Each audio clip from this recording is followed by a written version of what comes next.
bilin-bilinan ko kay Mrs. Corazon Aquino ay pagpatuloy ang Bataan nuclear plant kung maaari. Sapagkat I told her this is the solutions in meeting a country's energy demands and decreasing dependence on imported oil. Ngunit ayaw niyang tanggapin ang aking mungkahi.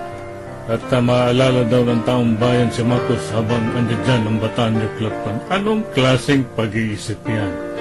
Ayan ay paghihiganti. Huwag natin idamay sambay ng Pilipino. Kanya balang araw makikita ninyo 20 years from now, baksak na ang Pilipinas.